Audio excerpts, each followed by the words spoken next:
نحمده ونصلي على رسوله الكريم اما بعد فاعوذ بالله من الشيطان الرجيم بسم الله الرحمن الرحيم ايها الذين آمنوا انفقوا مما رزقناكم من قبل ان يأتي يوم لا بيع فيه ولا خلة ولا شفاعة والكافرون هم الظالمون اللہ لا الہ الا هو الحی القیوم لا تأخذه سنة ولا نوم له ما في السماوات وما في الارض من ذا الذي يشفع عنده الا باذنه يعلم ما بين ايديهم وما خلفهم ولا يحيطون بشيء من علمه الا بما شاء وسع كرسيه السماوات والارض ولا يؤوده حفظهما وهو العلي العظيم صدق الله العظيم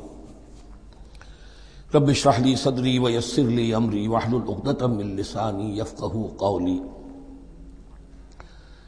تقریباً 2 رکوعوں پر مشتمل معاملہ طالوت و جالوت کا وہ ہم پڑھ چکے ہیں، اور یہ گویا کہ اب غزوہ بدر کے لیے ذہنی اور نفسیاتی تیاری ہو رہی ہے، اور غزوات کے لیے جیسا کہ میں نے عرض کیا جہاں سرفروشی کی ضرورت ہے وہاں انفاق مال کی بھی ضرورت ہے، تو اب یہاں بڑے زوردار انداز میں پھر انفاق کی طرف توجہ دلائی جا رہی ہے۔ وہی 4 ڈوریاں ذہن میں رکھیے، انفاق اللہ کی راہ میں یعنی جہاد بالمال، قتال جہاد بالنفس کی آخری شکل، اور شریعت میں عبادات اور معاملات، یہ 4 ڈوریاں گتھی ہوئی ہیں ان 22 رکوعوں کے اندر، جن پر دوسرا نصف جو ہے سورہ بقرہ کا مشتمل ہے۔ یا ایھا الذین آمنوا انفقوا مما رزقناکم من قبل ان یأتی یوم لا بیع فیہ ولا خلة ولا شفاعة، اہل ایمان خرچ کر دو ان چیزوں میں سے کہ جو اللہ نے تمہیں دی ہیں، اس سے پہلے کہ وہ دن آ دھمکے جس دن نہ کوئی خرید و فروخت ہوگی، نہ کوئی دوستی کام آئے گی، نہ کوئی شفاعت مفید ہوگی۔ والکافرون هم الظالمون، اور کافر ہی تو ظالم ہیں۔ اب یہاں کافر سے مراد کون ہے؟ کافر اصطلاحی نہیں، کافر معنوی، جو اللہ کے اس حکم انفاق کی تعمیل نہیں کرتا، دیکھتا ہے کہ دین مغلوب ہے، اس کو غالب کرنے کی جد و جہد ہو رہی ہے، اس کی کچھ تقاضے ہیں، مالی ضرورتیں ہیں اس کی، اور اللہ نے اسے قدرت دی ہے، اس میں خرچ کر سکتا ہے اور نہیں کرتا، وہ ہے اصل کافر۔ اس کے بعد وہ آیت آ رہی ہے جو قرآن حکیم کی عظیم ترین آیت ہے، حضور فرمان نبوی صلی اللہ علیہ وسلم، آیت الکرسی۔ اس کا تو نام بھی چونکہ معروف ہے، میں نے جو آپ کو بڑے بڑے حکمت کے موتی اور بڑے بڑے پھول آپ کو گنوائے ہیں، آیت الآیات، آیت البر، آیت الاختلاف، اور اب یہ ہے آیت الکرسی، توحید کے عظیم ترین خزانوں میں سے ہے۔ ہی سیدۃ آیات القرآن، حضور نے فرمایا یہ تمام آیات قرآنی کی سردار ہے۔ جس طریقے سے آیہ بر اور سورۃ العصر میں ایک نسبت ہے کہ ہدایت اور نجات کی شرائط ساری کی ساری ایک چھوٹی سی صورت میں اللہ نے جمع کر دی، والعصر ان الانسان لفی خسر الا الذین آمنوا وعملوا الصالحات وتواصوا بالحق وتواصوا بالصبر، لیکن اس کی تفصیل ایک آیت میں آئی، وہ آیت البر ہے۔ چنانچہ جو منتخب نصاب ہم نے مرتب کیا ہے دعوت قرآن کے لیے، میں پہلا درس سورۃ العصر کا ہے اور دوسرا درس آیت البر کا ہے۔ جو نسبت سورۃ العصر میں ہے کہ وہ سورت ہے، یہ آیت ہے، لیکن اس آیت میں کئی صورتیں نکل سکتی ہیں حجم کے اعتبار سے سورۃ العصر کے برابر۔ یہی نسبت ہے سورہ اخلاص میں، 4 آیتیں، توحید کا عظیم ترین خزانہ، اور یہ آیت الکرسی، یہ آیت ہے۔ سورہ اخلاص اس میں 4 بن جائیں گی حجم کے اعتبار سے، لیکن اسے حضور نے ثلث قرآن قرار دیا ہے، توحید کے موضوع پر جامع ترین سورۃ الاخلاص، لیکن توحید اور خاص طور پر توحید فی الصفات کے موضوع پر عظیم ترین آیت یہ آیت الکرسی ہے۔ اللہ لا الہ الا ہو، اللہ وہ معبود برحق ہے جس کے سوا کوئی الہ نہیں، بڑا کیٹیگوریکل۔ الحی القیوم، وہ زندہ ہے از خود اور باخود، اس کی زندگی مستعار نہیں ہے۔ وہ جو کہا ہے کہ مانگ کے لائے تھے 4 دن، 2 آرزو میں کٹ گئے، 2 انتظار میں، عمر دراز مانگ کے لائے تھے۔ اللہ کی زندگی ہے، اس کی از خود زندگی کسی کی دی ہوئی نہیں، اور اس زندگی میں کوئی ضعف نہیں، کوئی کمزوری نہیں، کوئی احتیاج نہیں، آگے آ جائے گا، نہ اسے نیند آتی ہے نہ اونگ آتی ہے۔ قیوم، خود اپنی جگہ وہ زندہ جاوید ہستی ہے، اور باقی ہر شے کا وجود اس کے حکم سے قائم ہے، کوئی شے قائم نہیں ہے بغیر اس کے اذن کے۔ تو گویا کہ احد اور الصمد، اللہ اپنی جگہ احد، لیکن باقی پوری کائنات کے لیے صمد ہے، جو سورہ اخلاص میں 2 الفاظ آئے ہیں، قل هو اللہ احد اللہ الصمد۔ اللہ حی ہے اور قیوم ہے، لا تاخذہ سنۃ ولا نوم، اس پر غالب نہیں ہو سکتی نہ نیند نہ اونگ۔ لہو ما فی السماوات و ما فی الارض، آسمانوں اور زمین میں جو کچھ ہے اسی کا ہے، ملکیت تامہ، ملکیت حقیقی اس کی ہے۔ من ذا الذی یشفع عندہ الا باذنہ، کون ہے وہ جو شفاعت کر سکے اس کے پاس مگر اس کی اجازت سے۔ اب یہ مقام آیا ہے سورہ بقرہ میں پہلی مرتبہ، 3 مرتبہ کیٹیگوریکل ڈینائل کے بعد، کوئی شفاعت نہیں، کوئی شفاعت نہیں، کوئی شفاعت نہیں۔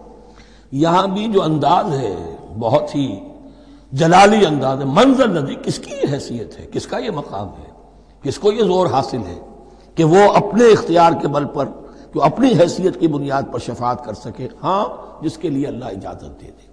استثناء کے ساتھ شفاعت کا یہاں پر پہلی مرتبہ آیا، ورنہ سورہ بقرہ کے 6 رکوع کی دوسری آیت، وَاتَّقُوا يَوْمًا لَا تَجْزِي نَفْسٌ عَن نَفْسٍ شَيْئًا وَلَا يُقْبَلُ مِنْهَا شَفَاعَةٌ وَلَا يُؤْخَذُ مِنْهَا عَدْلٌ وَلَا هُمْ يُنصَرُونَ۔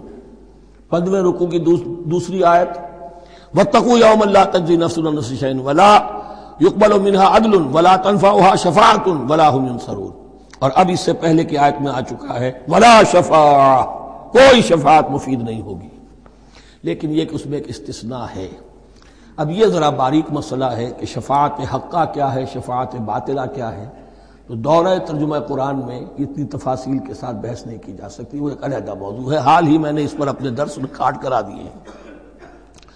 یعلم ما بین ایدیہم وما خلفہم، وہ جانتا ہے جو کچھ ان کے سامنے اور جو اس کو پیچھے ہے۔ عام طور پر دنیا میں ہم سفارش کرتے ہیں تو کہتے ہیں کہ بھئی میں جانتا ہوں اس شخص کو بہتر، اصل میں جیسا کچھ یہ نظر آتا ہے ویسا نہیں ہے، یا جیسا کچھ فیکٹس آن دی فائل آ گئے ہیں وہ بڑے ہی ڈیسیونگ ہیں، اصل حقائق کچھ اور ہیں اس کیس کے، وہ میں آپ کو بتاتا ہوں۔ یہ بات اللہ کے سامنے کون کہہ سکتا ہے، جبکہ اللہ تو جانتا ہے جو کچھ ان کے سامنے اور جو کچھ ان کے پیچھے ہے، اور ان کا حال یہ وَلَا يُحِيطُونَ بِشَيْءٍ مِّنْ عِلْمِهِ إِلَّا بِمَا شَاءَ، اور وہ احاطہ کر ہی نہیں سکتے اللہ کے علم سے کسی شے کا سوائے اس کے جو اللہ چاہے۔ باقی ہر ایک کے پاس علم جو ہے اللہ کا عطائی علم ہے، دیا ہوا علم ہے، محدود علم ہے، بڑے سے بڑا رسول ہو، بڑے سے بڑا ولی ہو، بڑے سے بڑا فرشتہ ہو۔ لا علم لنا الا ما علمتنا، ہم پڑھائیں 4 رکوع میں، تو کون کہہ سکتا ہے؟ من ذا الذی یشفع عندہ الا باذنہ یعلم ما بین ایدیہم وما خلفہم ولا یحیطون بشیء من علمہ الا بما شاء وسع کرسیہ السماوات والارض، اس کی کرسی تمام آسمانوں اور زمین کو محیط ہے۔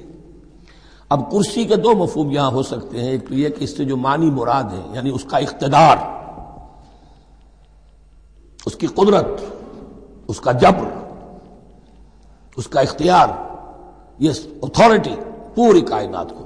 ایک یہ بھی ہو سکتا ہے کہ اللہ تعالیٰ کے لیے ہم نہیں جان سکتے، یہ آیات متشابہات میں سے ہے کہ کوئی شے بھی ہو واقعتاً جس کو ہم اسے کرسی کہہ سکیں، عرش، کرسی، ان سب کے بارے میں یہ دونوں باتیں ذہن میں رکھیے۔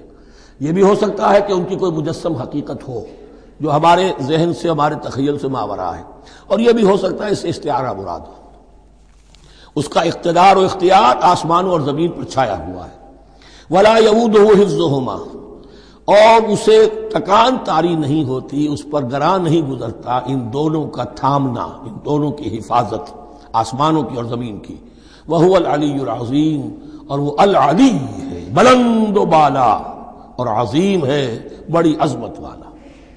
یہ آیت الکرسی سیدۃ آیات القرآن، تمام آیات قرآنی کی سردار، اور توحید الہی کا ایک بہت بڑا خزانہ۔ لا اکراہ فی الدین، دین میں کوئی جبر نہیں ہے، یعنی یہ کہ کسی بھی شخص کو نہ کبھی جبراً مسلمان بنایا جائے گا نہ کبھی بنایا گیا۔ استثناءات ہو سکتے ہیں، کسی کا ذاتی کوئی عمل ہو، فعل ہو، کسی نے کیا ہو۔ اسلام میں کسی فرد کو جبراً مسلمان بنانا حرام ہے، لیکن اس آیت کا یہ مطلب نکال دینا کہ نظام باطل کو بھی ختم کرنا جو ہے اس میں کوئی طاقت استعمال نہیں ہو سکتی، یہ حماقت ہے پرلے درجے کی۔ نظام باطل نظام ظلم ہے، ایکسپلائٹ کر رہا ہے لوگوں کو، اللہ اور بندوں کے درمیان حجاب بن گیا ہے، پردہ بن گیا ہے۔ نظام کو طاقت کے ساتھ ختم کرنا فرض ہے مسلمان کا۔ طاقت نہیں ہے تو ٹھیک ہے، طاقت حاصل کرنے کی کوشش کرتا رہے، لیکن جو مسلمان نظام باطل کو ختم کرنے کی آرزو اور ارادے سے خالی ہے، اس کے دل میں یہ ارادہ نہیں ہے، اس کے دل میں ایمان نہیں ہے۔ طاقت اور جبر نظام کو ختم کرنے پر صرف کیا جائے گا، کسی فرد کو مجبوراً مسلمان نہیں بنایا جائے گا۔ یہ ہے اصل میں اس آیت کا مفہوم۔ لا اکراہ فی الدین قد تبین الرشد من الغی، رشد ہدایت واضح ہو چکی ہے کجی سے، جتنی کجیاں ہیں، جتنے غلط راستے ہیں، جتنی شیطانی پگڈنڈیاں ہیں، ان سے جو صراط المستقیم ہے اس کو بالکل مبرہن کر دیا گیا ہے۔ فمن یکفر بالطاغوت، تو جو کوئی بھی طاغوت کا انکار کرے گا، دیکھیے اللہ پر ایمان لانے سے پہلے طاغوت کا انکار ضروری ہے۔ جیسے لا الہ الا اللہ، تو طاغوت، اور طاغوت کون ہے؟ طغا سے سرکش، جس نے اپنی حاکمیت کا اعلان کیا وہ طاغوت، جس نے غیر اللہ کی حاکمیت کو تسلیم کیا وہ طاغوت، اس کے تحت بننے والے سارے انسٹیٹیوشنز طاغوت، جو بھی ادارے ہوں، چاہے کتنے ہی خوشنما ادارے ہوں۔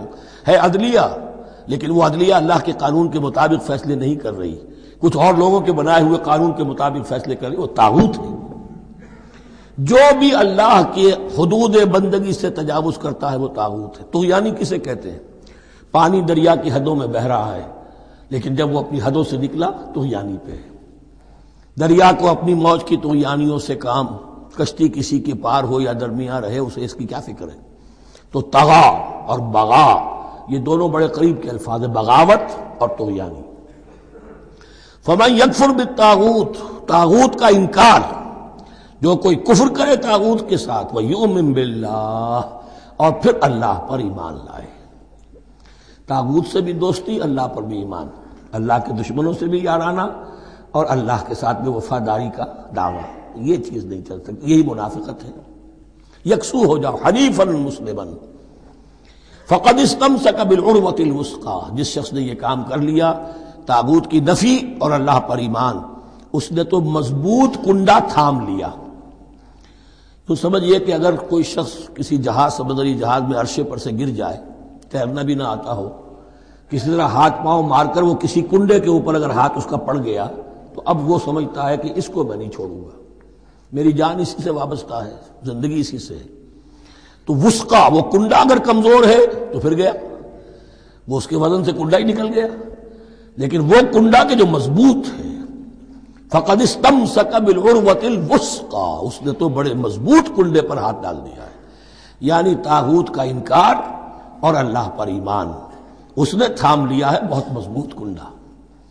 اسی لیے ایک حدیث میں آتا ہے اوثق العرا کلمۃ التقوی، یہ جو عروہ کی جمع ہے عرا، اور وثقہ اوثق جو ہے اس کا مذکر ہوگا۔ تمام کنڈوں میں سب سے بڑا مضبوط کنڈا جو ہے وہ تقوی کا کنڈا ہے، اس کو تھامو مضبوطی کے ساتھ۔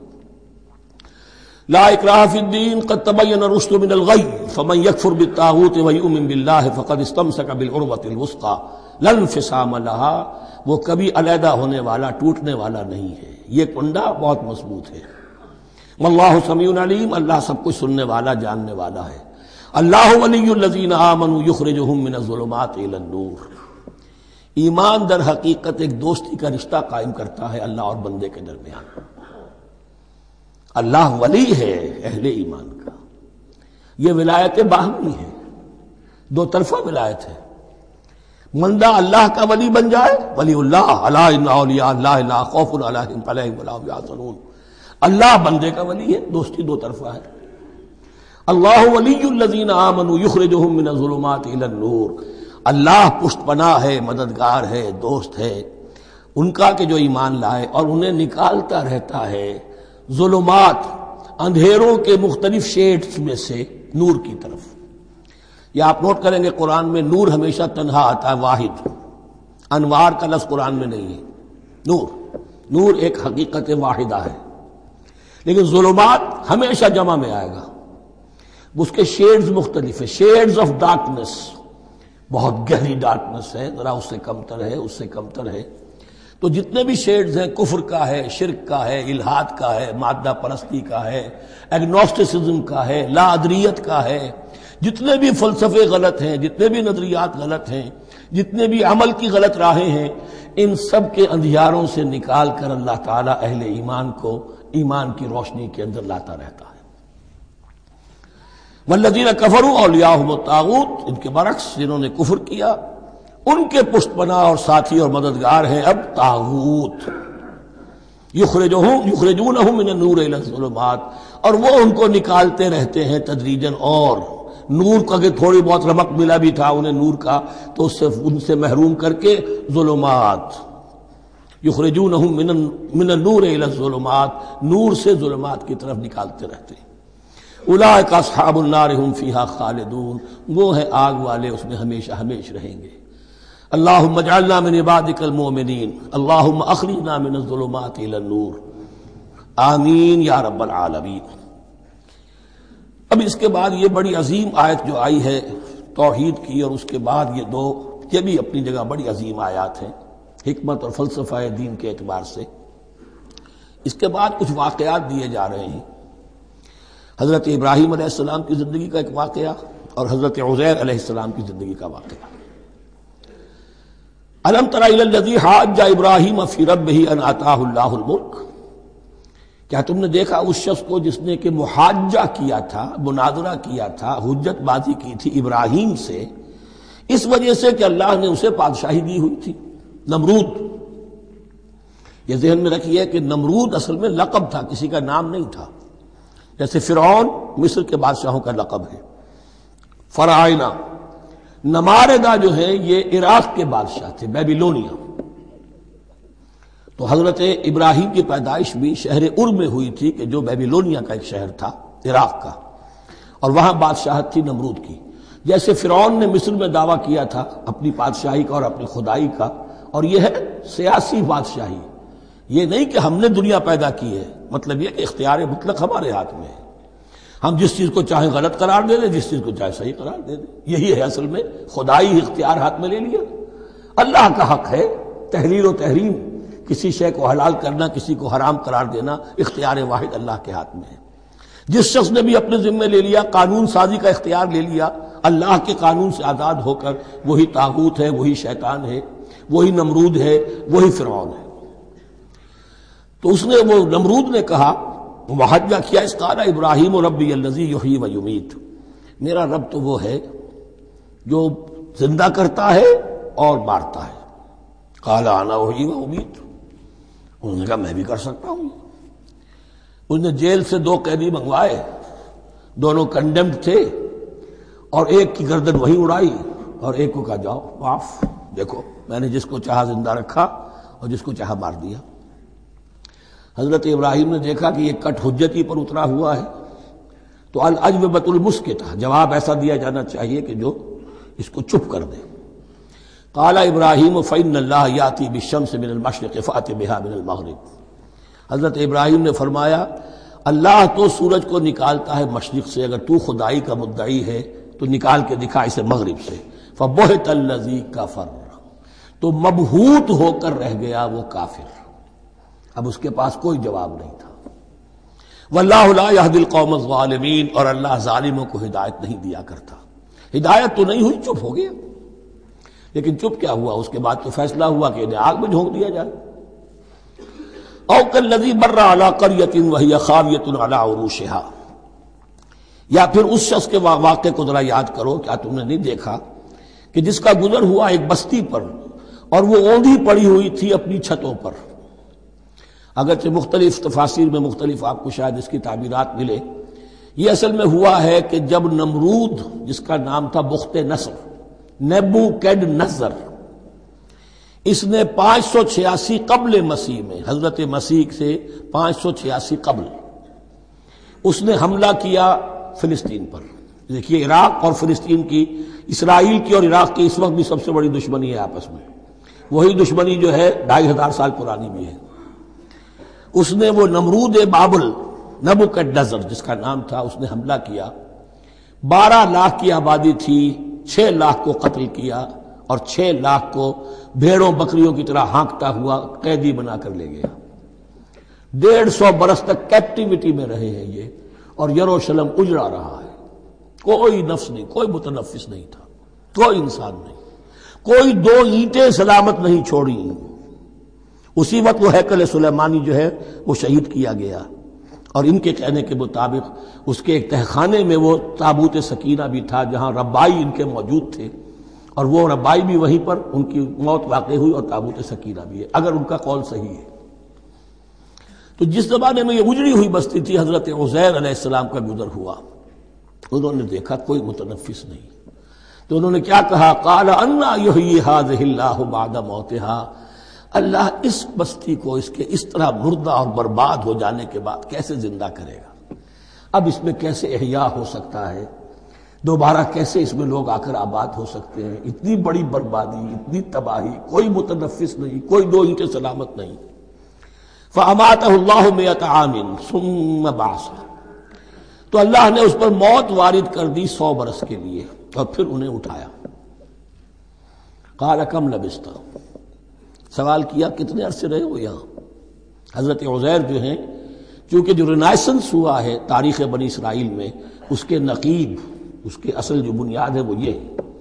انہوں نے پھر اصلاح کی، جو زوال ان میں آیا تھا اخلاقی اور دینی، پھر یہ اٹھے کمر کس کر جب اللہ تعالیٰ نے یہ مشاہدات کرا دیے، اور پھر جا کر وہاں تبلیغ کی اور دعوت کی دی، اور وہی ان یہودیوں کے اندر جو کیپٹیوٹی میں تھے انہیں پھر اصل دین کی تعلیم دی، روح دین کو زندہ کیا. تو گویا کہ وہاں سے پھر ان کا احیاء ہوا ہے.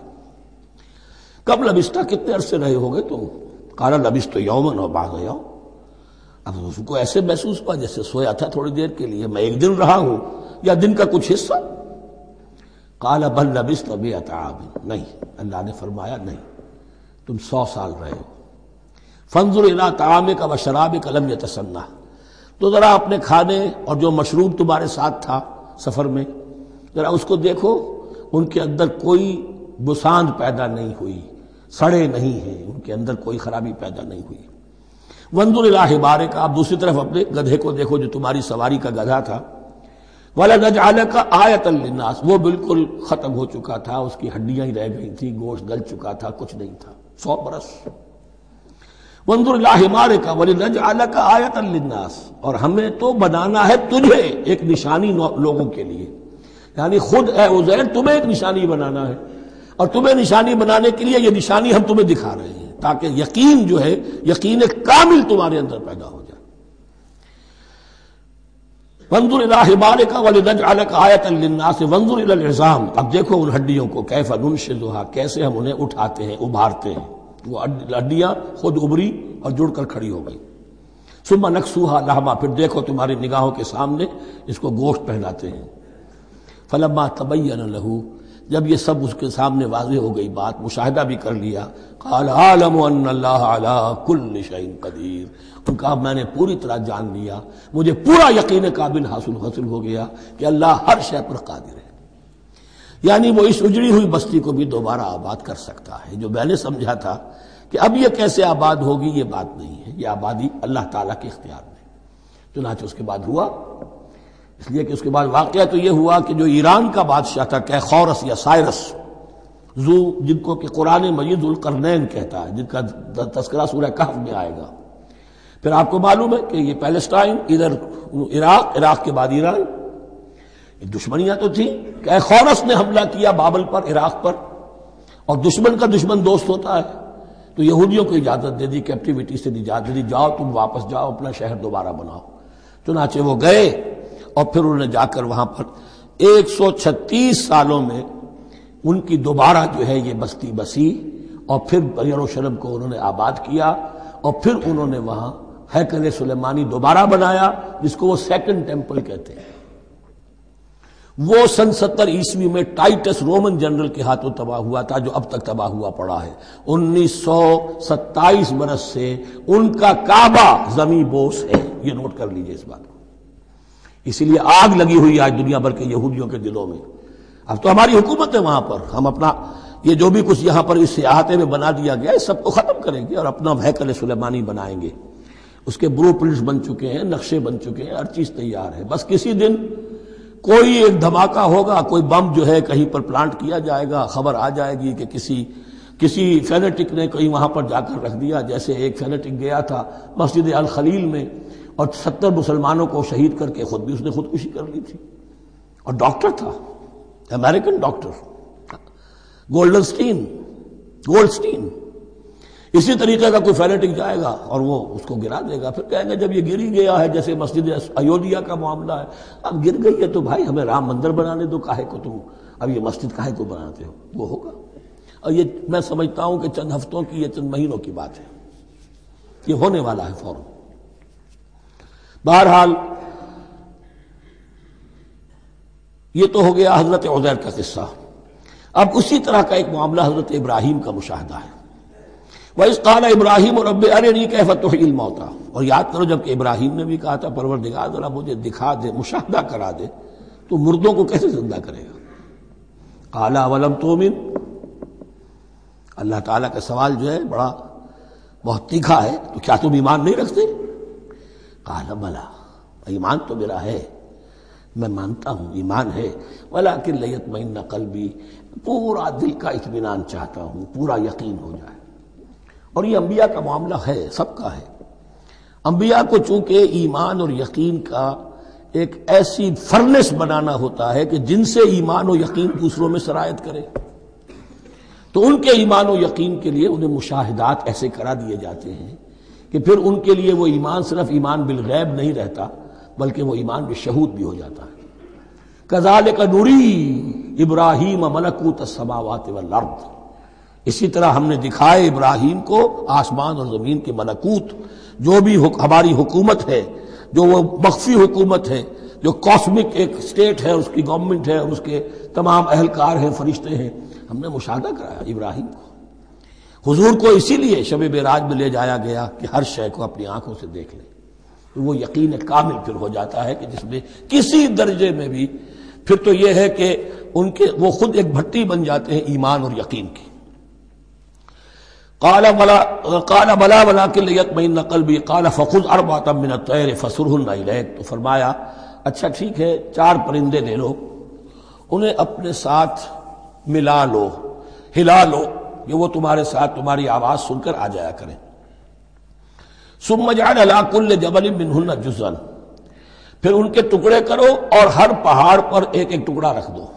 تو جو تفسیر میں آتی ہیں یہ کہ ان میں سب کا سر علیحدہ کیے، ٹانگیں علیحدہ کی، پر علیحدہ کیے، دھڑ علیحدہ کیے، ایک پہاڑ پر چاروں سر رکھ دیے، ایک پہاڑ پر چاروں کے دھڑ رکھ دیے، ایک پہاڑ پر چاروں کے، اس طریقے سے مختلف اجزاء میں تقسیم کر دیا۔ قال فخذ أربعة من الطير فصرهن إليك ثم اجعل على كل جبل منهن جزءا، پھر ہر پہاڑ پر ان میں سے ایک ایک حصہ رکھ دو۔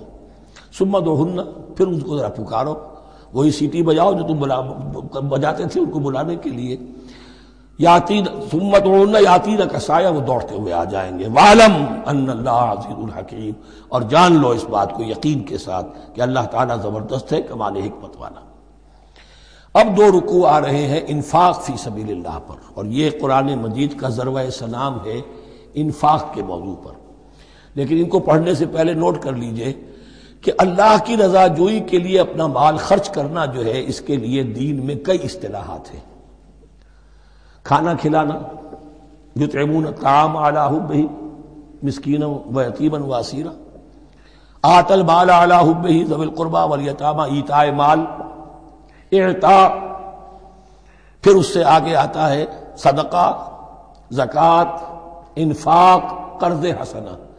یہ 5-6 ٹرمز ہیں، لیکن ان ٹرمز کے اندر ایک تقسیم ذہن میں رکھیے کہ 2 مدیں ہیں بڑی بڑی اللہ تعالیٰ کی رضا جوئی کے لیے مال خرچ کرنے کی۔ ایک مد ہے غربا، یتامى، مساکین، محتاج، بیوائیں، ان کے لیے، یعنی ابنائے نو میں سے، یہ آپ کے معاشرے کے اجزاء ہیں، آپ کے بھائی بند ہیں، آپ کے رشتہ دار ہیں، آپ کے اجزاء و اقرباء ہیں، ان کے لیے خرچ کرنا تو یہ بھی اللہ کو بہت پسند ہے، اس کا اجر ملے گا۔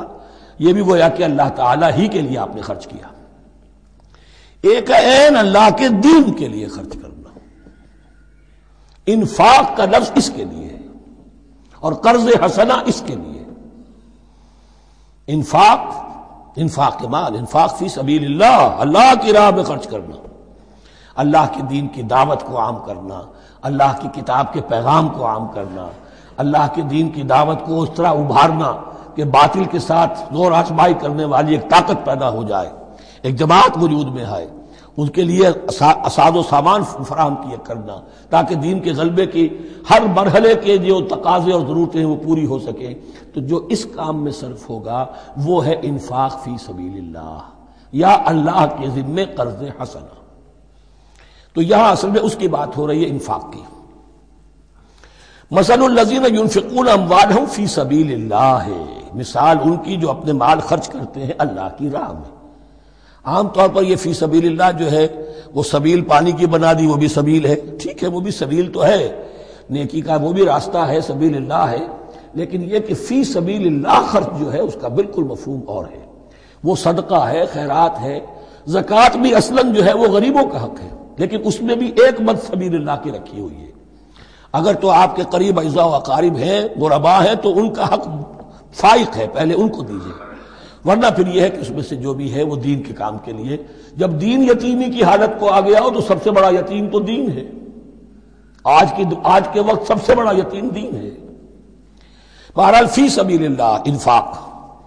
مثل الذین ينفقون اموالهم فی سبیل اللہ کمثل حبۃ انبتت سبع سنابل فی کل سنبلۃ مئۃ حبہ، مثال ان کی جو اللہ کی راہ میں خرچ کرتے ہیں اللہ کے دین کے لیے، ایسے ہے جیسے ایک دانہ کہ اس سے 7 سنبلیں پیدا ہوئیں، 7 خوشیں، 7 بالیاں، یہ 7 سٹے۔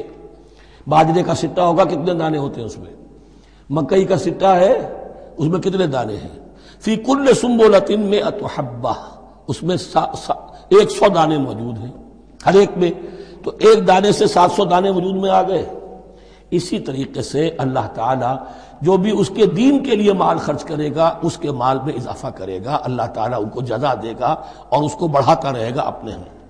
واللہ یضاعف لمن یشاء، اور یہ تو تمہیں تمثیلاً بتایا ہے، اللہ اس سے بھی دگنا کرے گا جس کو چاہے گا، صرف 700 گنا نہیں، اور جتنا چاہے گا بڑھائے گا۔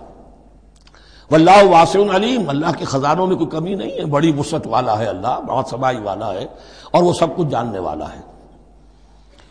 الذین ينفقون اموالهم فی سبیل اللہ، پھر جو لوگ کہ اپنا مال خرچ کرتے ہیں اللہ کی راہ میں، ثم لا يتبعون ما انفقوا منا ولا اذى، پھر جو کچھ وہ خرچ کرتے ہیں اس کے بعد نہ تو تکلیف پہنچاتے ہیں نہ احسان جتاتے ہیں۔ دیکھیے جی میں نے اس وقت اتنا چندہ دیا تھا، معلوم ہوا کہ میرا حق جو ہے وہ زیادہ ہے، پھر میری بات مانی جانی چاہیے۔ ہم چندے زیادہ دیتے ہیں تو رات میں بات بھی تو ہماری چلنی چاہیے۔ یا اگر کسی جو کارکن کو دیا ہے جو اللہ کے دین کے لیے کام کر رہا ہے، یہ بھی ان 2 رکوعوں کے آخر میں بات واضح ہو جائے گی۔ کوئی شخص ہے اللہ کے دین کے کام میں لگا ہوا، آپ اس کو ساتھ تعاون کر رہے ہیں تاکہ وہ اپنی معاش کے اوپر اپنا وقت نہ لگائے، اپنا پورا وقت جو ہے وہ دین کی خدمت میں لگائے، لیکن اب اگر کہیں آپ نے اس کو جتا بھی دیا، اس پر احسان بھی رکھ دیا، کوئی تکلیف دے کلمہ کہہ دیا، تو جو آپ کا اجر و ثواب تھا وہ 0 ہو جائے گا۔ الذین ينفقون اموالهم فی سبیل اللہ ثم لا يتبعون ما انفقوا منا ولا اذى، جو انفاق کرتے ہیں اس کے بعد اس کے پیچھے نہ تو جتلاتے ہیں نہ کوئی اور تکلیف پہنچاتے ہیں۔ لہم اجرہم عند ربہم ولا خوف علیہم ولا هم یحزنون، ان کا اجر ان کے رب کے پاس محفوظ ہے اور ان کے لیے مغفرت ہے۔ ولا خوف علیہم ولا هم یحزنون، ان کے اوپر نہ کوئی خوف ہوگا اور نہ کوئی ان کو حزن سے دوچار ہوں گے۔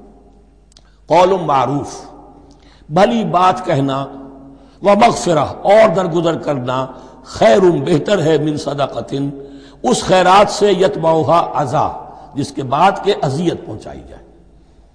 کوئی آپ سے فرض کیجئے کوئی ضرورت کے لیے آئی گیا ہے، کسی نے ہاتھ پھیلا دیا ہے، تو آپ اگر آپ نہیں کر سکتے مدد، قول معروف، نرمی کے ساتھ جواب دے دیجئے، معذرت کر لیجئے، یا یہ ہے کہ اگر کسی سائل نے آپ کے ساتھ درستی کی ہے تو پھر بھی یہ ڈانٹیے نہیں، وَأَمَّا السَّائِلَ فَلَا تَنْهَرْ، پھر بھی یہ ہے کہ مغفرت معاف کیجیے۔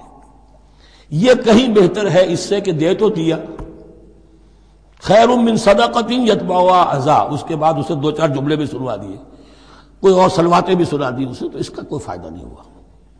واللہ غنی حلیم، اللہ تعالیٰ غنی ہے اور حلیم ہے۔ یہ کیوں کہا گیا کہ تم اگر کسی کو دے رہے ہو تو اصل میں اللہ کو دے رہے ہو۔ ایک حدیث میں آتا ہے کہ اللہ تعالیٰ اپنے بندے سے شکایت کرے گا، اے میرے بندے تیرے پاس مال تھا، میں نے تجھ سے مال طلب کیا تھا، میں بھوکا تھا، میں نے تجھ سے روٹی مانگی، تو نے مجھے کھلایا نہیں۔ بندہ کہے اللہ تو غنی ہے، تجھے بھوک، تجھے احتیاج، کہ وہ جو میرا بندہ تھا جو بھوکا تھا اس نے جو مانگا تھا تجھ سے وہ میں ہی تھا، اصل میرا بندہ تھا۔ الخلق عیال اللہ، تجھ سے انہیں کھانے کو نہیں دیا تجھے، تو گویا کہ مجھے نہیں دیا۔ اے میرے بندے میں ننگا تھا، میں نے تجھ سے میں چاہا کہ میرا سطر ڈھانپ دے، مجھے کوئی لباس دے دے، لیکن یہ کہ تو نے نہیں دیا۔ یہ اسی طریقے سے تو سمجھ لیجئے کہ اللہ تو غنی ہے، جو دے رہے ہو سمجھ لو کہ اللہ کو دے رہے ہو، اور حلیم ہے، وہ حلم والا ہے، فوراً نہیں پکڑتا تمہیں۔ تم جو بھی کرتے ہو جو دل سے اتری ہوئی شے وہ اللہ کے نام پہ دے دو، جو ردی چیز ہے وہ اللہ کے نام پہ دے دو، تو اللہ تعالیٰ کی غیرت جو ہے اسی وقت اگر جوش میں آ جائے اور تمہیں پیس کے سرما کر دے وہ، تو وہ کر سکتا ہے، لیکن نہیں، حلیم ہے، وہ دیکھتا ہے کہ میری توہین کر رہا ہے، مجھے دے رہا ہے اور یہ دے رہا ہے۔ یا ایھا الذین آمنوا لا تبطلوا صدقاتکم بالمن والاذی، اے اہل ایمان اپنے صدقات کو باطل نہ کر لو، نسیہ منسیہ ہو جاتے ہیں، بالمن والاذی، جتلا کر اور کوئی اذیت بخش بات کہہ کر۔ کالذی ينفق مالہ رئاء الناس، ان لوگوں کی طرح، اس شخص کی طرح جو اپنا مال خرچ کرتا ہے لوگوں کو دکھانے کے لیے، دے تو رہا ہے صدقات، چیریٹی ہاؤس، بڑے بڑے ادارے قائم کر دیے ہیں، یہ کہ سب ریاکاری ہے۔ کوئی سرکار دربار میں رسائی کے لیے فاؤنڈیشنز بنے ہوئے، کچھ اپنے وہ ٹیکس بچانے کے لیے، کچھ اور اپنی ناموری، کیونکہ پھر الیکشن بھی لڑنا ہے۔ یہ سارے کام جو ہوتے ہیں اللہ جانتا ہے کس کی کیا نیت ہے۔ لا تبطلوا صدقاتکم بالمن والاذی کالذی ينفق مالہ رئاء الناس ولا یؤمن باللہ والیوم الآخر، جو ریاکاری کر رہا ہے وہ حقیقت میں ایمان نہیں رکھتا اللہ پر اور یوم آخر پر۔ یہ ریا اور یہ ایمان ایک دوسرے کی ضد ہے، جیسا کہ حدیث بار بار سنا چکا ہوں، من صلی یرائی فقد اشرکا ومن صام یرائی فقد اشرکا ومن تصدق یرائی فقد اشرکا۔ جس نے دکھاوے کے لیے نماز پڑھی اس نے شرک کیا، جس نے دکھاوے کے لیے روزہ رکھا اس نے شرک کیا، جس نے دکھانے کے لیے لوگوں کو صدقہ خیرات دیا اس نے شرک کیا۔ ولا یؤمن باللہ والیوم الآخر فمثلہ کمثل صفوان علیہ تراب فاصابہ وابل فترکہ صلدا، تو اس کی مثال اس چٹان کی سی ہے، اس پر کچھ تھوڑا سا غبار، کچھ ریت جم گئی تھی، تو اگر کسی چٹان کے اوپر کچھ تھوڑی سی تہ آ گئی ہو مٹی کی، وہاں آپ نے کوئی بیج ڈال دیے، کوئی فصل بھی ہو گئی۔ فاصابہ وابل، اب آیا زوردار ایک بارش کا چھینٹا پڑا، زوردار منہ پڑا، بارش بیج پڑا، فترکہ صلدا، وہ ساری اوپر کی تھوڑی سی تہ تھی، وہ مٹی بھی بہہ گئی اور آپ کی محنت بھی گئی، وہ آپ کا بیج بھی گیا اور آپ کی فصل بھی گئی۔ وہ چٹان جو ہے چٹیل چٹان وہ اندر سے نکل آئی، یعنی سب کچھ گیا۔ ریاکاری میں اس کا مطلب یہ ہے مال بھی دیا اور حاصل کچھ نہ ہوا، بیج بھی گیا، اور اللہ کے ہاں کسی اجر و ثواب کا سوال ہی نہیں۔ لا یقدرون علی شیء مما کسبوا، جو محنت انہوں نے کی تھی، اس تھوڑی سی مٹی جو جم گئی تھی اس میں بھی کچھ ہل چلایا تھا، کچھ بیج ڈالا تھا، اب اس میں کوئی قدرت انہیں حاصل نہیں ہے، سب کچھ گیا۔ واللہ لا یہدی القوم الکافرین، اور اللہ ایسے کافروں کو ہدایت نہیں دیتا، راہ یاب نہیں کرتا۔ ومثل الذین ينفقون اموالهم ابتغاء مرضات اللہ، اس کے برعکس وہ لوگ، وہی سائملٹینیس کنٹراسٹ، جب ایک ریاکاری کے خرچ کے لیے وہ ایک مثال دی گئی، تمثیل اور تشبیہ دی گئی، تو اب جو واقعتاً اللہ تعالیٰ کے اجر و ثواب کے لیے خلوص و اخلاص کے ساتھ خرچ کرتا ہے اس کے لیے بھی مثال۔ ومثل الذین ينفقون اموالهم ابتغاء مرضات اللہ، اور مثال ان لوگوں کی جو خرچ کرتے ہیں اپنے مال اللہ کی رضا جوئی کے لیے، خوشی حاصل کرنے کے لیے، وتثبیتا من انفسہم، اور اپنے عزم کی پختگی کے ساتھ، اپنے نفس کی پختگی کے ساتھ۔ کمثل جنت، ان کی مثال اس باغ کی ہے بربوۃ جو ذرا بلندی پر ہے، باغ ہے، جیسا کہ میں نے عرض کیا نیچرل باغ کا یہی تصور ہوتا تھا، ذرا اونچائی پر جو ہے پلانٹیشن ہے، ندی بہ رہی ہے کوئی دامن میں جس سے خود بخود اس کو اریگیشن ہو رہی ہے۔ کمثل جنت بربوۃ، یہیں سے یہ قادیانیوں نے لفظ ربوہ لے کر اور اپنا وہ شہر بنایا ہے پاکستان میں۔ اصابہ وابل، اب اگر اس باغ کے اوپر زوردار منہ آ جائے، بھی آ جائے، خوب بارش برسے، فآتت اکلھا ضعفین، تو اس کا پھل جو ہے دگنا ہو جائے گا۔ فإن لم يصبها وابل فطل، اور اگر زوردار میہ نہ آئے، بارش نہ برسے، تو تھوڑا بہت چھینٹا بھی پڑے گا تب بھی اس کا تو بہرحال پھل جو ہے وہ برقرار رہے گا۔ واللہ بما تعملون بصیر، اور جو کچھ تم کر رہے ہو اللہ تعالیٰ اس کو دیکھ رہا ہے۔ دروں بینی کرتے رہا کرو کہ تم یہ بال جو خرچ کر رہے ہو واقعتاً خلوص دل کے ساتھ، اخلاص نیت کے ساتھ اللہ ہی کے لیے کر رہے ہو، کہیں اس میں کوئی اور جذبہ، کہیں تمہارا غیر شعوری طور پر کوئی جذبہ شامل نہ ہو جائے، تو انٹراسپیکشن ہو، اپنے غریبانوں میں جھانکتے رہو۔ ایود احدکم ان تکون لہ جنۃ من نخیل واعناب تجری من تحتہا الانہار، کیا تم میں سے کوئی شخص پسند کرے گا کہ اس کا ایک باغ ہو اور کھجور کا درخت ہو اس میں، اور انگور کی بیلیں بھی ہوں، اور اس کے دامن میں ندیاں بہتی ہوں، نیچرل اریگیشن بھی ہے، کھجور کے درخت بھی ہیں، اور بیلوں کی ٹٹیاں لگی ہوئی ہیں انگوروں کی، اور انگوروں کی بیلیں ہیں۔ لہو فیہا من کل الثمرات، اس کے لیے اس باغ میں ہر طرح کا میوہ ہے۔ فاصابہ الکبر، اب اس پر بڑھاپا بھی طاری ہو گیا ہے۔ وَلَهُ ذُرِّيَّةٌ ضُعَفَاء، اور اس کی اولاد ہے ابھی چھوٹی عمر کی، کم سن ہے، کمزور ہے۔ فَأَصَابَهَا إِعْصَارٌ، کہ اچانک اس باغ کے اوپر ایک ایسا بگولا، ایک ایسی آندھی آئی جس میں آگ ہے، فِيهِ نَارٌ، کوئی ایسا آگ بھری آندھی آئی۔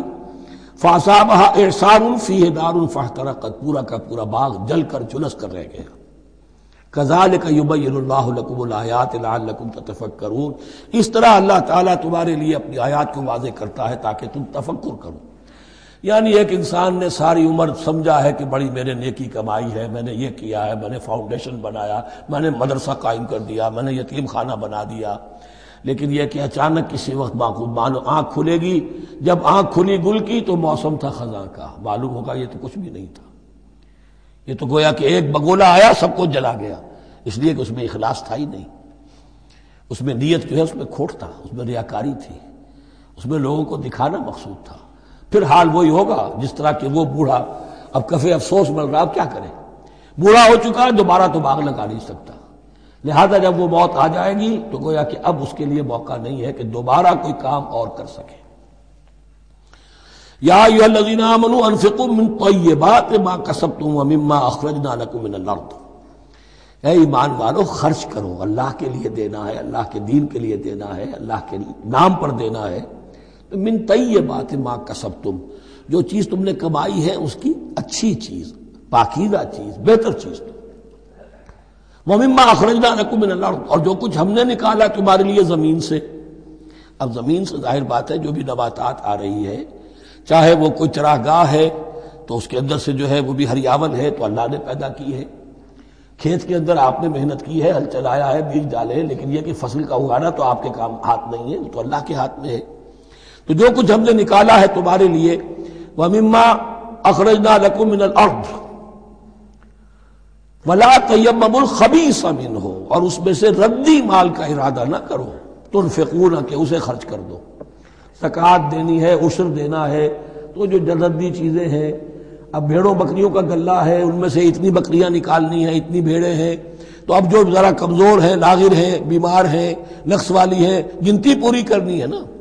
اسی طریقے سے عشر نکالنا ہے تو گندم کا ڈھیر لگا ہوا ہے، اس میں سے کہیں بارش پڑ گئی تھی، وہ نکال دو۔ ولا تیمموا، تیمم کے معنی یہاں نوٹ کر لیجئے قصد کرنے کے ہیں۔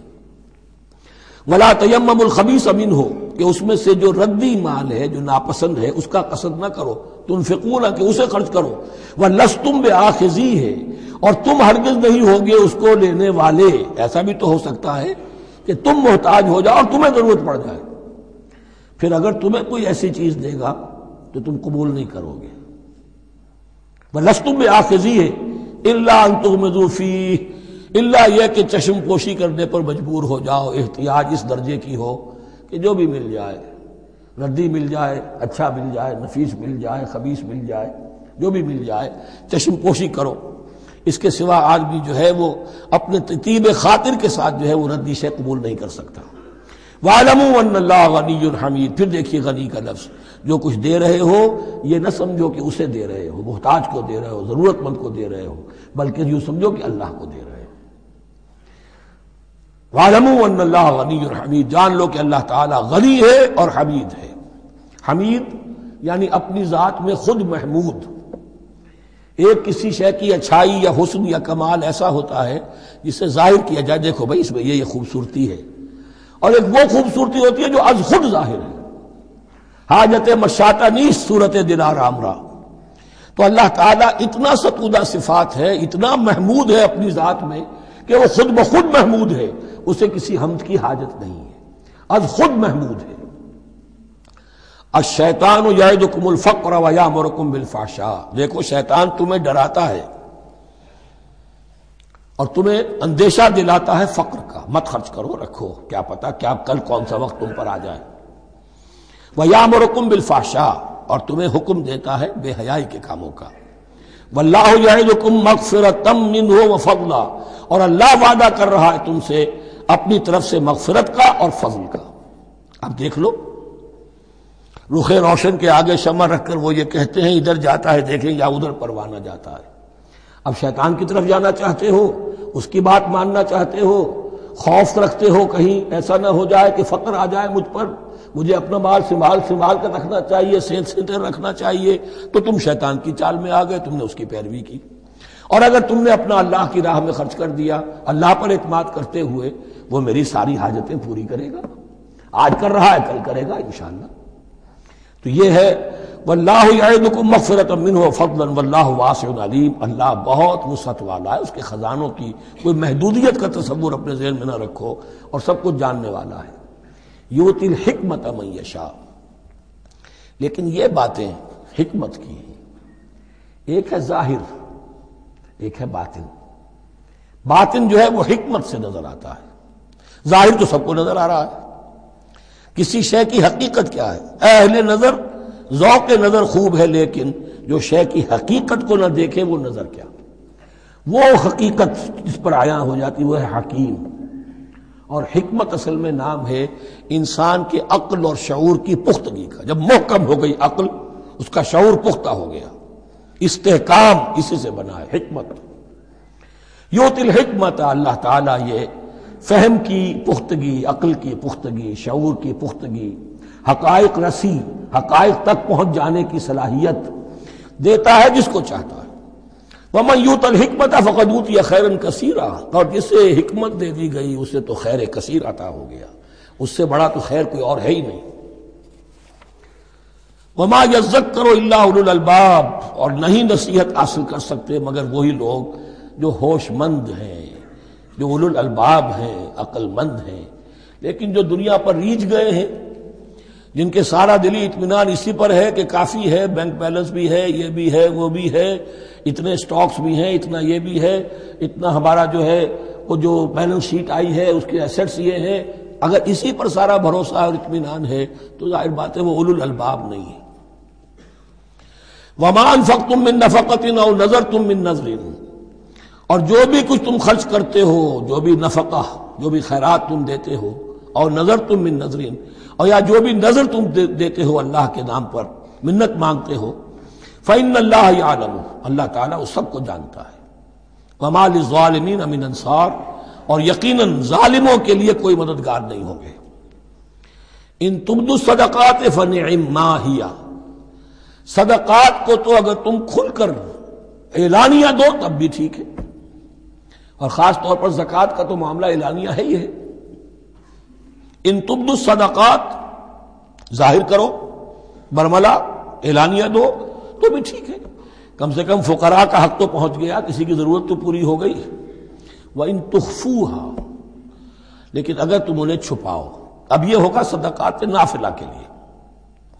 ایک جو صدقات جو ہیں کہ جو لازمن دے رہے ہیں واجبہ ان کو تو ان کے لیے اخفاء نہیں ہے، یہ دین کی حکمت کو ذہن میں رکھیے، فرض عبادات اعلانیہ ادا کی جائیں گی۔ یہ وسوسہ بھی شیطان بہت سے لوگوں کے دلوں میں ڈال دیتا ہے کہ کیا 5 وقت جا کے مسجد میں نماز پڑھنی ہے، لوگوں پر اپنے تقویٰ کرو گانٹنا چاہتے ہو، گھر میں پڑھ لیا کرو، یا داڑھی رکھو گے کیا چاہتے ہو، تم چاہتے ہو کہ لوگ تمہیں سمجھے متقی ہے تو میں اس لیے داڑھی نہیں رکھتا، ہوتا ہے وسوسہ۔ لیکن جو چیز واجب ہے وہ علن اعلان کرو، اس کے اظہار میں کوئی رکاوٹ نہیں۔ ہاں جو صدقات نافلہ ہیں، جو نماز نفل ہے اسے چھپا کر کرو، اس کا اظہار بہت بڑا فتنہ ہوتا ہے، نفل عبادت کا اظہار بہت بڑا فتنہ ہے۔ وَإِن تُخْفُوهَا اگر چھپاؤ وَتُؤْتُوهَا الْفُقَرَاءَ اور تم وہ ضرورت مندوں کو دے دو، فَهُوَ خَيْرٌ لَكُمْ وہ تمہارے لیے بہت بہتر ہے۔ اب دیکھیے خیر لکم کہا، یہ تمہارے لیے بہتر ہے۔ پہلے کہا تھا ظاہر کر کے دیتے ہو فنعما ہی، وہ بھی ٹھیک ہی ہے، اس لیے کہ فقراء کا حق تو چلیے ادا ہو گیا، کچھ نہ کچھ مل تو گیا، خسیس کے اور کنجوس کے مال میں سے کچھ نکلا تو صحیح۔ ان تبدوا الصدقات فنعما ہی وان تخفوها وتؤتوها الفقراء فهو خیر لکم ویکفر عنکم من سیئاتکم اور اللہ تعالیٰ دور کر دے گا تم سے تمہاری برائیوں کو، واللہ بما تعملون خبیر اور جو کچھ تم کر رہے ہو اللہ تعالیٰ اس سے باخبر ہے۔ لیس علیک ہداہم اے نبی آپ کے ذمے نہیں ہے کہ ان کو ہدایت دے دیں، آپ کی یہ دیکھیے علیکا ذمہ داری ہو جاتی ہے، فرض، لام لکا یہ ہو جاتا ہے کسی کے حق میں، القرآن حجت لکا او علیکا، یا یہ قرآن تمہارے حق میں حجت ہے، یہ شفاعت کرے گا تمہاری قیامت کے دن اگر تم نے اسے مانا جیسے کہ ماننے کا حق ہے، پڑھا جیسے کہ پڑھنے کا حق ہے، عمل کیا جیسے کہ عمل کرنے کا حق ہے، پھر اس کی دعوت و تبلیغ کی جیسے کہ اس کا حق ہے، تو یہ تمہارے حق میں حجت ہوگا۔ اور اگر تم نے اس کے حقوق ادا نہ کیے یہ تمہارے خلاف مدعی بن کر کھڑا ہو جائے گا۔ القرآن حجت لک او علیک یہ تم پر آئے گا وبال۔ اے اللہ یہ بدبخت مجھے مانتا تھا کہ میں تیرا کلام ہوں، پڑھتا نہیں تھا، مجھے پڑھتا تھا تو جیسے کسی طوطا مینا کو جو مولانا ماہر قاضی کی نظم ہے کچھ بول سکھائے جاتے ہیں رٹائے جاتے ہیں، اس طرح پڑھایا جاتا ہوں اور اس طرح سکھایا جاتا ہوں، وہ اس طریقے سے پڑھ رہے ہیں، کچھ پتہ نہیں۔ 1-2 روپے کا اخبار لائیں گے تو سمجھ کر پڑھیں گے، اللہ کی کتاب کو سمجھ کے پڑھنے کی ضرورت نہیں، پڑھا تو عمل نہیں کیا بدبخت نے۔ ما آمن بالقرآن من استحل محارمہ، تو لام اور علا کا یہ استعمال ذہن میں رکھیے۔ لیس علیک ہداہم آپ پہ ذمہ داری نہیں ہے ان کی ہدایت کی، آپ پر ذمہ داری تبلیغ، ہم نے بھیجا ہے آپ کو، انا ارسلناک بالحق بشیرا ونذیرا ولا تسأل عن اصحاب الجحیم، یہ آیت ہم پڑھ چکے ہیں پہلے حصے میں۔ ولکن اللہ یہدی من یشاء وہ تو اللہ تعالیٰ ہدایت دیتا ہے جس کو چاہتا ہے۔ وما تنفقوا من خیر فلانفسکم اور جو بھی خیر، جو بھی بھلائی، جو بھی مال تم خرچ کرو گے وہ تمہارے اپنے لیے بہتر ہے، تمہیں اجر و ثواب ملے گا، تمہیں کو مل جائے گا 700 گنا 1400 گنا۔ وما تنفقون الا ابتغاء وجه اللہ، یہاں یہ فعل مضارع آیا ہے نفی نہیں کے مفہوم میں، لا تنفقون ما تنفقون یعنی تم نہیں خرچ کرو گے مگر اللہ کی رضا کے لیے، تب اجر ملے گا۔ اگر ریاکارانہ خرچ کیا تھا تو کوئی اجر کا کیا سوال، وہ تو شرک بن جائے گا۔ وما تنفقون الا ابتغاء وجه اللہ وما تنفقوا من خیر یوفى الیکم وانتم لا تظلمون اور جو بھی خیر تم خرچ کرو گے، خیر میں سے جو بھی دولت خرچ کرو گے، یوفى الیکم پورا تمہیں لوٹا دیا جائے گا، وانتم لا تظلمون اور تم پر کوئی ظلم نہیں ہوگا، تمہاری کوئی حق تلفی نہیں ہوگی۔ اب آیا ہے آخری ٹیپ کا بند، انفاق فی سبیل اللہ کا سب سے بڑھ کر حقدار کون ہے؟ للفقراء الذین احصروا فی سبیل اللہ، وہ ضرورت مند کے جو گھر کر رہ گئے اللہ کی راہ میں، جیسے اصحاب صفہ تھے بیٹھے ہوئے ہیں، کوئی کام نہیں کر رہے، حضور سے علم سیکھ رہے ہیں، اور جہاں جہاں سے دعوت آ رہی ہے کہ حضور بھیجیے ہمارے ہاں کوئی مبلغین، وہاں سے ان کو بھیجا جا رہا ہے۔ اب وہ معاش کی جد و جہد کرتے تو یہ تعلیم کیسے حاصل کرتے؟ یا اسی طرح دین کی کوئی خدمت ہے، کوئی آپ نے تحریک اٹھائی ہے، اب اس میں آپ کو کچھ نہ کچھ کارکن تو چاہیے، ان کارکنوں کی بھی تو آخر معاش کا ہے درجہ۔ اگر وہ سارا 8 گھنٹے دفتروں میں کھائیں اور وہاں ڈانٹیں بھی سنیں افسروں کی اور پھر 2 گھنٹے جانا 2 گھنٹے آنا، اب وہ کون سا وقت نکالیں گے دین کے کام کا؟ کیا کریں گے؟ کہاں سے وقت آ جائے گا؟ کچھ لوگ تو ہونے چاہیے جو ہمہ وقت لگ جائیں، لیکن ہمہ وقت تو لگ گئے، لیکن پیٹ تو ان کے بھی ہے، اولاد تو ان کے بھی ہوگی۔ للفقراء الذین احصروا فی سبیل اللہ، جو گھیرے میں آ گئے ہیں اللہ تعالیٰ کی راہ کی جد و جہد میں، جہاد فی سبیل اللہ کی سعی میں، وہ اس طریقے سے مصروف ہو گئے ہیں، لا یستطیعون ضربا فی الارض، اب وہ زمین میں گھوم پھر کر تجارت کرنے کی ان کے اندر ان کے پاس وقت ہی نہیں ہے، نہیں چل پھر سکتے زمین میں اپنی معاش کے لیے۔ یحسبهم الجاہل اغنیاء من التعفف، اب یہ اس طرح کے فقیر تو ہیں نہیں جو لپٹ کر مانگتے ہوں، انہیں عام طور پر جو ناواقف شخص ہے وہ سمجھتا غنی ہے، اس سے کوئی ضرورت ہی نہیں، اس نے کبھی مانگا ہی نہیں، لیکن اس نے مانگا اس لیے نہیں ہے کہ وہ اس طرح کا سائل نہیں ہے، اس طرح کا وہ سوالی نہیں ہے، وہ فقیر نہیں ہے، وہ تو اللہ کے دین کے لیے اپنے آپ کو اس نے لگا دیا ہے۔ یہ تمہارا کام ہے کہ دیکھو، یحسبهم الجاہل اغنیاء من التعفف، وہ جو مانگنے سے رک رہے ہیں اپنی عزت نفس کی حفاظت کی خاطر، اس کی وجہ سے ناواقف آدمی سمجھتے ہیں کہ تو غنی ہے، اسے کوئی ضرورت نہیں ہے۔ تعرفهم بسیماہم، تم پہچان لوگے انہیں ان کے چہروں سے۔ ظاہر بات ہے کہ فقر کا، احتیاج کا اثر چہرے پر تو آ جاتا ہے۔ اگر آپ کو نیوٹریشن صحیح نہیں مل رہی ہے تو ظاہر بات ہے چہرے پر اس کا اثر ہوگا۔